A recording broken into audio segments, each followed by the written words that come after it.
नमस्ते, प्रणाम। मैं आपका दोस्त दिनेश और आज एक नई कहानी लेकर आया हूँ। उम्मीद करता हूँ दोस्तों कि बहुत सुन के आनंद आएगा। जिनके बारे में सुनाने जा रहा हूँ वो तो बहुत महान और हिंदी साहित्य के बहुत महान कवि थे। उन्होंने इतने रचना किए हैं जिनके बारे में कहना बहुत ही मुश्किल है, कुछ कहा नहीं जा सकता, इतने वर्णन किए हैं। हम बात कर रहे हैं दोस्तों महान कवि तुलसीदास की। दोस्तों इस कहानी सुनाने से पहले अगर आप हमारे चैनल दिनेश ज्ञान गंगा दर्पण पे नए हैं, प्लीज़ आपसे निवेदन है कि चैनल को सब्सक्राइब कर लीजिए और बेल आइकन को प्रेस कर दीजिए। और कहानी अच्छा लगेगा, वीडियो अच्छा लगा तो दोस्तों को भी लाइक कर दीजिएगा, शेयर कर दीजिएगा। आइए दोस्तों हम कहानी की शुरुआत करते हैं। कहते हैं, तुलसी तुलसी सब कहे, तुलसी बन के घास, कृपा भय रघुनाथ का, तब से तुलसीदास।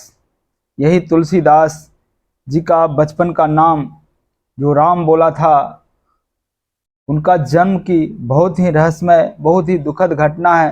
कहा जा रहा है कि जब ये तुलसीदास जी का जन्म हुआ था, यूपी के बांदा जिले के राजापुर गांव में आत्माराम, उनका पिताजी का नाम आत्माराम दुबे था और उनका माता का नाम जो हुलसी दुबे थी।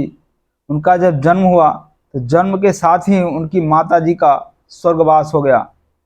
और जब बच्चे जन्म लेते ही उनकी माँ का स्वर्गवास हो जाए, हम लोग गांव देहात में या हम लोग का हिंदू धर्म में बोलता है, नहीं ये बच्चा अभागा है, पापी है, जन्म लेते ही माँ को खा गया। ऐसा ही हुआ। जैसे ही बच्चे जन्म लिया, उनकी जो दाई थी वो दौड़ दौड़ कर आई और आत्माराम जी बैठे हुए थे, उनको बताए जो आपको लड़का हुआ, लड़का हुआ। लेकिन पंडितानी जो है वो बेहोश हो गई है। जाकर के दौड़ के गए आत्माराम जी और देखे तो जीवित नहीं पाए अपनी पत्नी को, और बहुत दुख हुआ उनको। तत्पश्चात उसने उस लड़के को अभागा समझकर बोले इसको बाहर फेंक दो, गांव के बाहर फेंक दो। उस दाई को बोला तो उस दाई ने उस बच्चे को लेके गई बाहर कहीं फेंकने के लिए, लेकिन वो अपने घर लेके चली गई। तुलसीदास जी एक अच्छे ऐसे बच्चे थे जिन्होंने जन्म से ही उनको, पुराने कथाओं के अनुसार बोलते हैं 32 दांत थे। आदमी का, हम लोग को, आम आदमी को जो उम्र बढ़ने के बाद ही दांत जन्म लेता है धीरे धीरे, लेकिन उनको तो 32 दांत थे।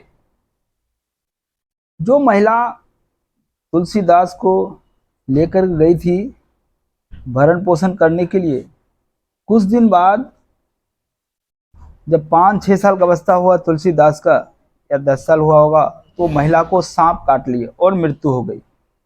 तब महिला के पति ने भी पहले भी विरोध किया था, ये बच्चा अभागा है, इसको मत रखो। तब महिला के पति ने तुलसीदास जी को घर से निकाल दिया। घर चलने निकालने के बाद तुलसीदास जी कई दिन भूखे प्यासे भटकते भटकते भटकते कई लोगों से भीख भी मांगे खाने के लिए। कोई बोलता नहीं, इसको भीख देने जो देगा वही मर जाएगा, वो जिंदा नहीं रहेगा। ऐसे करते करते कोई एक मंदिर में पहुंचे, मठ में, जहाँ पूजा करने के लिए। तो उनका गुरु का नाम था नरहरिदास, वहाँ आए थे। और वहाँ के जो मंदिर का पुजारी था वो तुलसीदास को उनसे मिलवाया।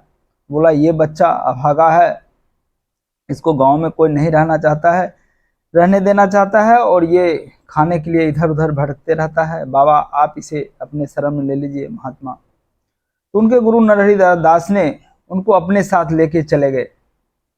बोलते हैं बनारस के कोई आश्रम में जहाँ रहते थे वहाँ लेके चले गए। वहीं साथ वो उनको जो शिक्षा है, शिक्षा दीक्षा, वही उनका मेन गुरु है नरहरि दास, उनसे उनको शिक्षा प्राप्त हुई। कहते हैं कि जब बचपन का नाम राम बोला था तो ये तुलसीदास कैसे हो गए। तो वो आज से गुरु का आश्रम में रहते थे और राम बोला हमेशा क्या करते, तुलसी के पेड़ के नीचे जाकर सो जाते थे। बार बार ऐसा उनका हरकत से उनका गुरु नरहरि दास ने उनका नाम रख दिया था तुलसीदास। और दोस्तों तुलसीदास जी को कुछ ही दिनों बाद पूरी शिक्षा दीक्षा मिल गई, और मिलने के बाद उनका गुरु ने बताया कि जाओ और अपने घर लौट जाओ और गृहस्थ जीवन का शुरुआत करो।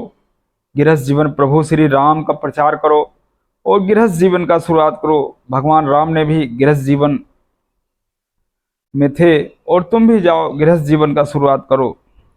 और उन्होंने, तुलसीदास ने ऐसे गांव गांव घूम के भगवान राम का वर्णन करते थे, चर्चा करते थे। इसी बीच उनका जो ससुर था, ससुर जो एक सुयोग्य वर के तलाश में थे, जिनका नाम था दीन बंधु पाठक, वो राम कथा में भी आते थे। और उनकी कन्या थी जिनका नाम रत्नावली थी, बहुत ही देखने में सुंदर थी। और उनसे बात करके उनको रत्नावली और तुलसीदास जी का विवाह हो जाता है और विवाही जीवन सुखी संपन्न तरीके से व्यतीत करते हैं दोनों पति पत्नी। रत्नावली बहुत ही सुंदर कन्या थी जिसे तुलसीदास जी ने बहुत प्यार करते थे, उनके बिना एक पल भी नहीं रहते थे। और इसी तरह समय बीत रहा था।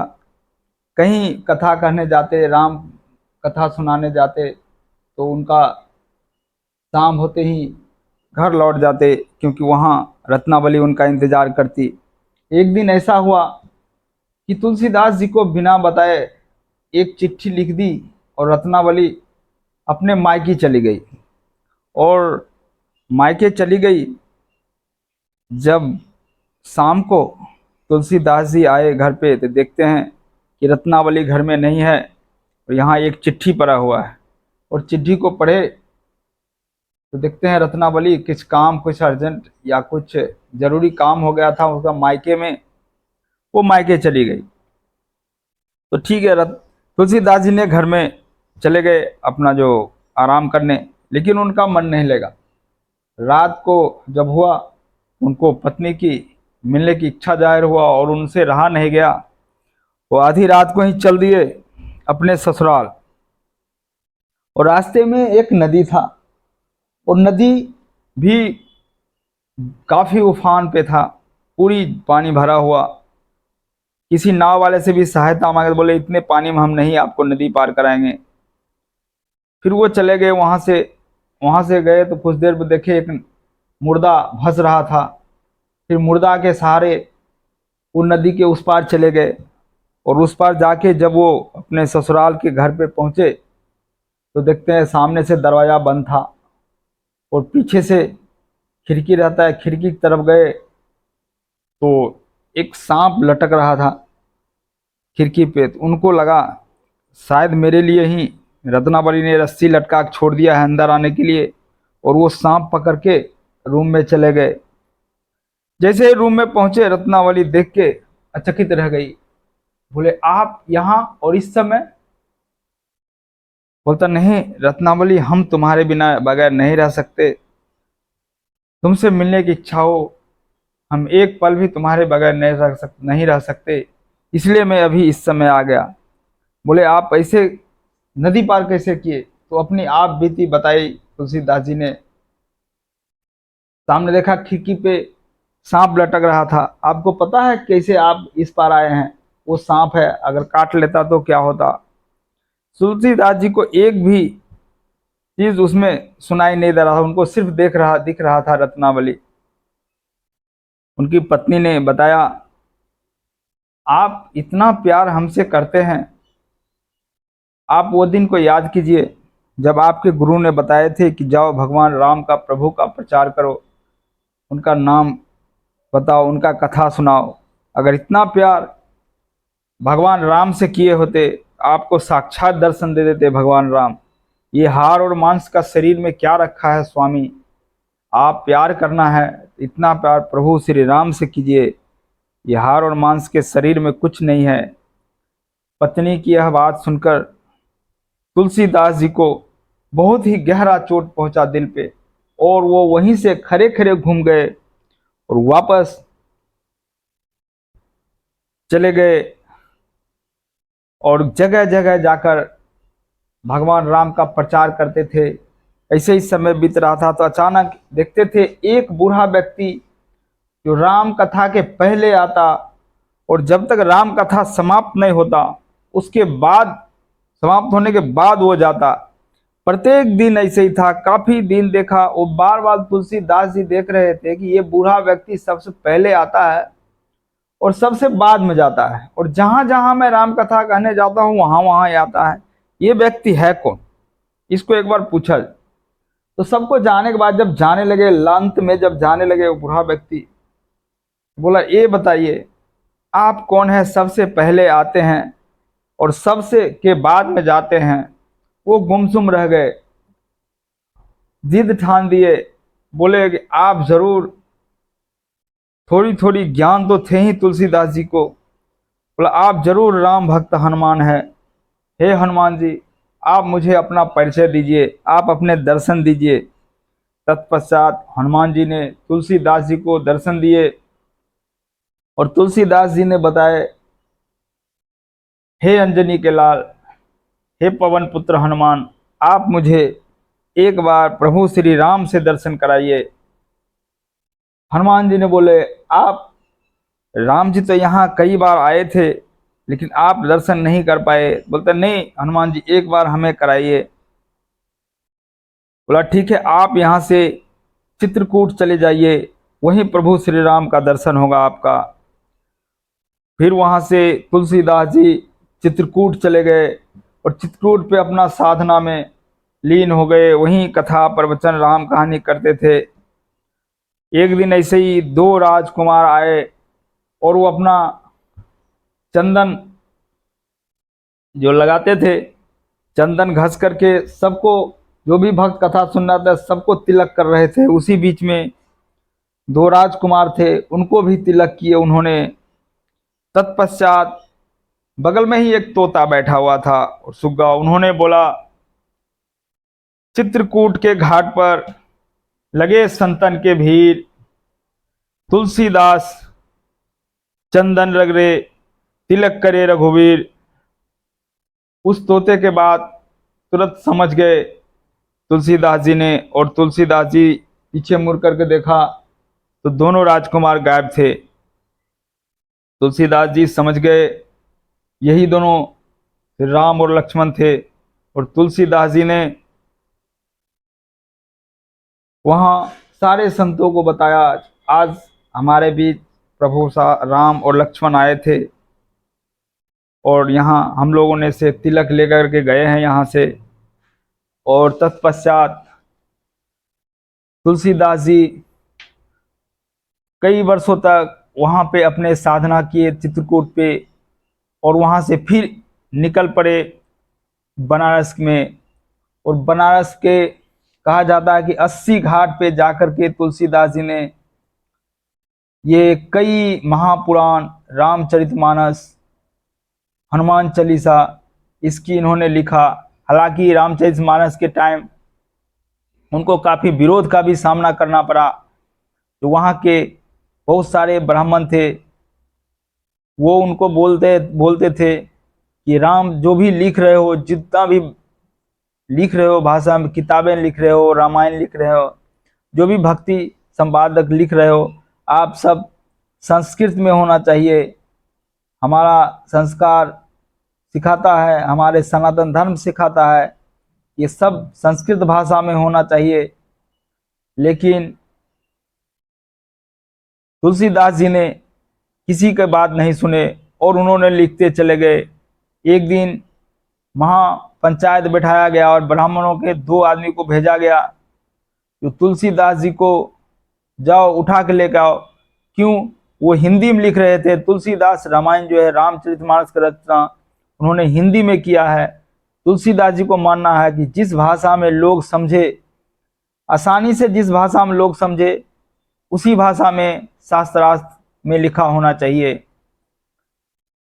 कुछ पंडितों ने उनका विरोध किया और 2 आदमी को भेज दिए वहां से, जाओ तुलसीदास को उठा कर आओ। जब 12 बजे रात को तुलसीदास जी ने रामायण लिख रहे थे, उसी बीच वो 2 आदमी गया, देखा तुलसीदास की कुटिया के बगल में 2 राजकुमार पहरा दे रहा था। और उस पहरेदार को देख करके वो दोनों पंडित वापस वहां से भाग गए। तो वहां जाकर बोले तो वहां तो दो पहरेदार पहरा दे रहा है, हम तुलसीदास जी को कैसे वहां से उठा के ले आए। फिर सारे पंडितों ने तुलसीदास जी के पास आए और उनसे कहा, आप एक काम कीजिए, आप जो रचना किए हैं रामचरितमानस को, उसको और हमारे पास जितने भी ग्रंथ है सबको रखते हैं मंदिर में, और देखते हैं रात भर में प्रभु की कृपा से सबसे ऊपर कौन रहता है उस भाषा में लिखा जाएगा। तुलसीदास मान गए, बोले कोई बात नहीं है।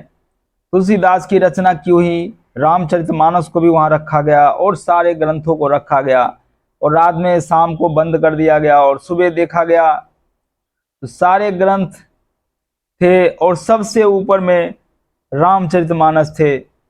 तत्पश्चात पंडितों ने अपनी हार स्वीकार कर ली और महाकवि तुलसीदास के बातों से और उनसे लिखतव्य से सब लोग सहमत हो गए, और काशी के जो 80 घाट है वहाँ उनकी कुटिया पे बैठे उन्होंने कई सारे ग्रंथ के रचना किए, जिनके बारे में कहना बहुत की मुश्किल, अद्भुत है। उनके बारे में जितना भी कहा गया है वो कम है। वो एक महान कवि, महान संत थे। कहा जाता है कि उनका जन्म 1589 में हुआ था और उनका मृत्यु 1680 ईस्वी में बांदा जिले के, उत्तर प्रदेश के बांदा जिले के राजापुर गांव में हुआ था। उनकी रचना अभी भी हम लोग के दिलो दिमाग पे रहे और जब तक इस सनातन जिंदा है तब तक रहेंगे। जय श्री राम के नाम लेके आज तुलसीदास को भी हम लोग याद करते हैं। जहाँ राम कथा होता है वहाँ तुलसीदास जी का भी नाम लिया जाता है। तो दोस्तों, ये थी छोटी सी संक्षिप्त बातें हमारे महान कवि तुलसीदास जी के बारे में, जिन्होंने प्रभु राम के एक एक चीज के वर्णन हमारे भाषा में, जो हिंदी भाषा हम किए हैं, जो कि सबको समझ में आए, छोटे बड़े।